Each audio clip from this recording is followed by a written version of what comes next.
Bonjour à tous, on commence ce tour de la presse sportive en Espagne avec la fin de la 35e journée hier soir. Et le Real Madrid s'est encore un petit peu plus rapproché du titre avec une victoire à domicile contre Alaves 2-0. Un 8e succès de rang qui fait dire à Marca que les hommes de Zinedine Zidane ne sont plus qu'à un pas du titre.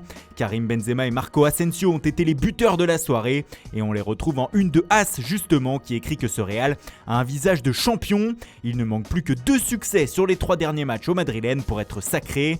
Une position qui ne plaît pas à la presse catalane et à Mundo Deportivo qui s'en prend une nouvelle fois à l'arbitrage et à la VAR ce matin. Un penalty et la VAR tracent le chemin du Real une nouvelle fois, s'agace le média. La 2e place va sans doute être dure à digérer pour le perdant de la course au titre. Mais ce qui fait la une du média espagnol ce matin, c'est bien entendu le tirage au sort du Final 8 de la Ligue des Champions qui a eu lieu hier midi à Nyon. Et pour le journal catalan, ce matin, c'est un peu la douche froide car le FC Barcelone se retrouve dans la partie très dure du tableau final de cette édition. En cas de victoire sur le Napoli en 8e de finale retour, les Blaugrana se coltineraient en effet le vainqueur du match Bayern Munich-Chelsea, avant une possible demi-finale contre Manchester City, le Real Madrid, la Juventus ou Lyon. Pas chose aisée donc. Pour Sport, cette Champions League à Lisbonne est une véritable bombe et la partie de tableau du Barça est terrible selon le média. Ça promet un sacré mois d'août. En revanche pour le Paris Saint-Germain, le sort a été plus clément. Les Parisiens affronteront en quart de finale l'Atalanta Bergame et potentiellement en demi Leipzig ou l'Atlético de Madrid.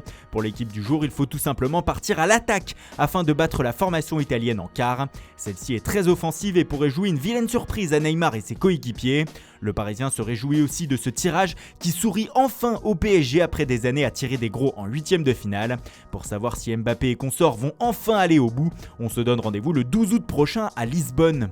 Mais Paris ne sera pas la seule équipe à vouloir aller soulever la coupe aux grandes oreilles. Manchester City aussi rêve d'une première et surtout son coach Pep Guardiola. Hier en conférence de presse, le coach espagnol a mis un petit coup de pression à ses hommes afin d'aller chercher la première C1 du club. Comme si c'était l'année ou jamais. Les grands clubs ne manquent pas ce genre de chance. Ils essayent jusqu'au dernier effort, a-t-il lâché. Cela fait la une du Daily Star qui estime comme Guardiola que les Citizens doivent saisir l'occasion cette année. Mais aussi pour une raison, actuellement Manchester City est exclu de toute compétition européenne par l'UEFA pour les 2 prochaines saisons.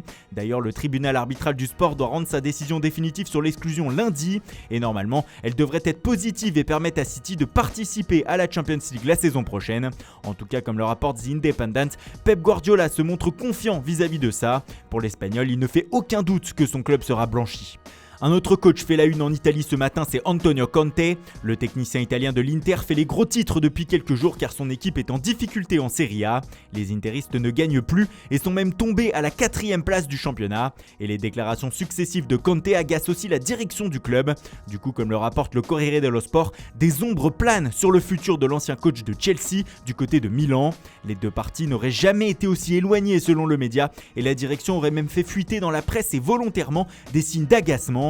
Pour tout au sport, l'ombre de Massimiliano Allegri, actuellement libre, plane carrément au-dessus de Conte. Il pourrait être un recours pour la saison prochaine. Le média nous apprend aussi que l'Inter va se battre en duel sur le mercato avec la Juve, comme souvent, mais cette fois-ci pour le prodige de la Roma, Nicolo Zaniolo.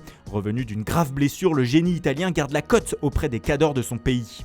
Et on termine par la une de l'édition napolitaine du Corriere dello Sport. Ce matin, le média nous explique que Victor Osimhen n'est pas encore tout à fait à Naples. L'attaquant lillois aurait en effet indiqué au club italien qu'il donnerait une réponse pour son avenir dans la botte sous 10 jours. Le Nigérian fait donc patienter le Napoli, même si les discussions se poursuivent avec son entourage selon le quotidien.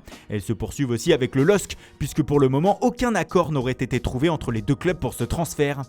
Voilà, c'est tout pour aujourd'hui. Merci pour votre fidélité, bonne journée à tous et rendez-vous dès demain matin pour une nouvelle revue de presse.